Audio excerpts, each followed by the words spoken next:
August 6, 1915, 4 a.m. Germans have been trying to take Osowiec Fortress for a little over a month. The decision is made to release chlorine gas against the Russian forces. Thinking they wouldn't have resistance, the Germans charged, and that is when the Russian soldiers seemingly rose from the dead and counterattacked.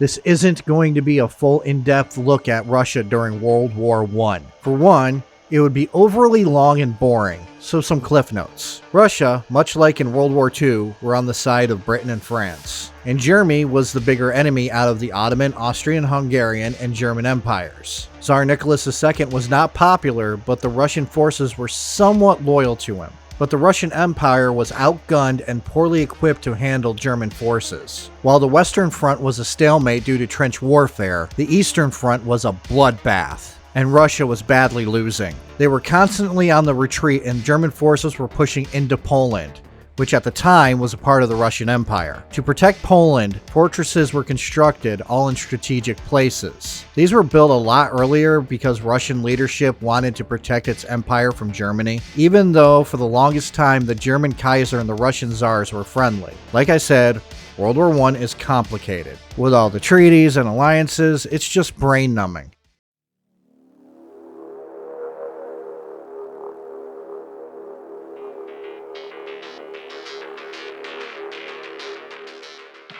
One of those fortresses that held off German incursion was called Osowiec Fortress, built right next to a railway that ran right into East Prussia, which was a part of the German Empire. Kaiser Wilhelm II knew that whomever controlled that fortress had the ability to cut off supply lines to the enemy and move supplies to Allied forces. So did Russian leadership. The first time Germans tried to take the fortress was in September of 1914. They brought 40 infantry battalions and artillery to try to bust open the fortress. The artillery didn't do much damage, and on the 26th of September 1914, the Germans tried to assault the fortress, only to be routed. But in February of 1915, they tried again. This time was different. For one, the Russians' defenders were less in numbers, and the German attackers brought bigger guns. This time they did a bit more damage to the fortress, but like last time, it ended with the Germans retreating. In the spring of 1915, the German army was causing the Russian army to retreat in southern Poland. If you're wondering why I'm not naming the towns and stuff, it is because I do not speak Polish, and I'm pretty sure that I would insult some Polish people if I attempted to. But this got those in charge of the German army to grow a little bit more bold. Wanting to force Russian forces further into Poland, they decided to attack Osowiec Fortress once more, and putting Field Marshal Paul von Hindenburg in charge of the assault. What he decided to do would be considered a war crime now, but back then it was just another horror of war.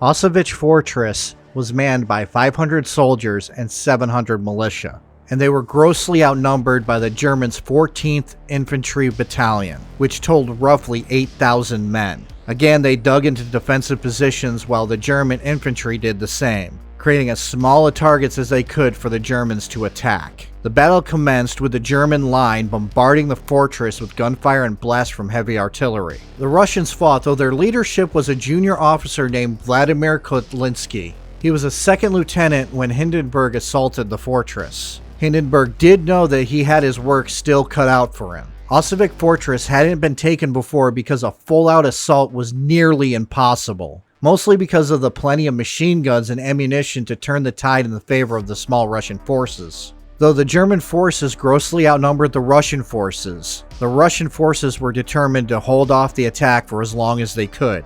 And Hindenburg wasn't in a hurry to take the fortress. He knew sending wave after wave at the Russian defenses was just pointless. Instead, he was playing the long game. Not to starve them out, but to lure them into a false sense that this was only going to be artillery-based. Hindenburg brought with him poison gas. a chlorine and bromine mixture. All Hindenburg was waiting for was the wind to be in their favor. Literally, he was waiting for the wind to blow towards the fortress. That way he could release the most devastating weapon of World War I.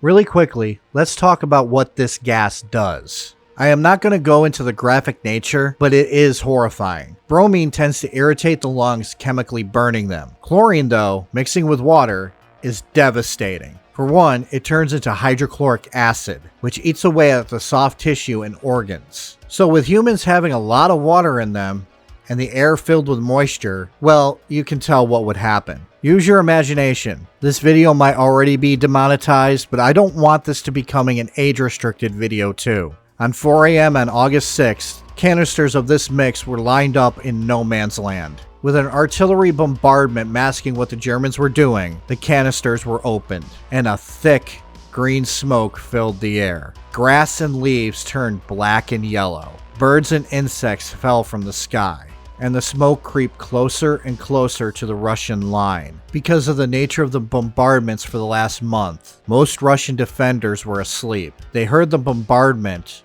and a lot of them didn't even bother leaving their beds. But soon the gas hit. Because gas was a fairly new weapon, gas masks were not common in the Russian army, and Russian forces had been decimated by it before. But this was probably a horror show.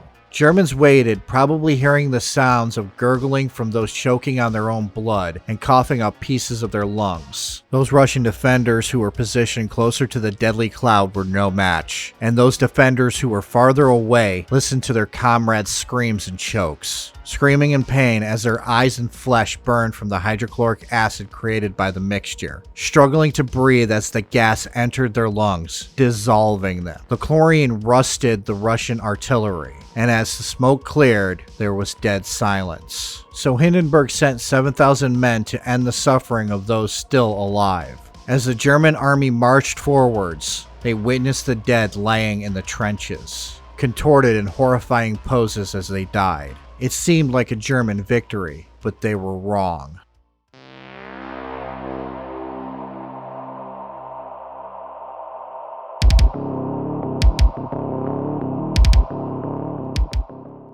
As they marched towards the fortress, the Germans were surprised when the artillery from the fort began raining down on them, along with machine gun fire. A ways away, reinforcements arrived. Bunkered down on a hill, they began fighting the German attack, and that is when it happened.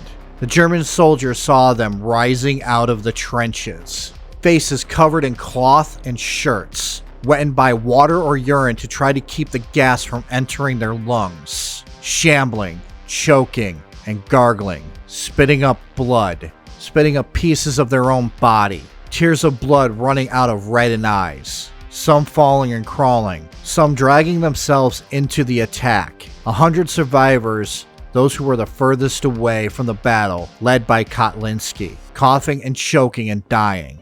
They looked like they were zombies, and they joined in the counterattack. The sight of these dying men along with the counterattack was enough to cause the Germans to break off their attack and retreat. Kotlinski would succumb to the gas later, along with others. The number of those who died is lost to time. But imagine the sight for a second. Imagine being a German soldier and you hear the horrors of gas. Then thinking that they have all perished, you rush in, only to be counterattacked and see some of those men who had just been horribly gassed stand and join the attack. That to me would have terrified me to the bone.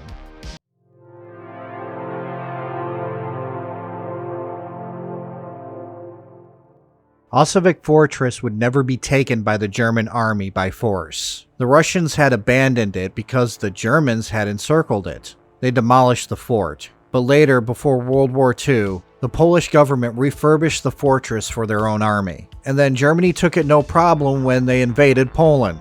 It became an ammunition depot after World War II, and it is in use today. On the site is a memorial for the men who lost their lives defending it. Yeah, Russia in World War I didn't last much longer. Time for a summary. Germans snuck Lenin into Russia. The Russian monarchy would be toppled by the end of 1917. Enter the Soviet Union. Russia was still in the war until the Soviets were forced into a treaty because they were badly losing, and the Russian involvement in World War I became really unpopular to Russian citizens. But the valor those men showed, stemming the tide of an attack, even at death's door, makes them heroes. Next week, was it mental illness, or was it the devil that caused a British man named Michael Taylor to commit a sick and brutal murder? Till then,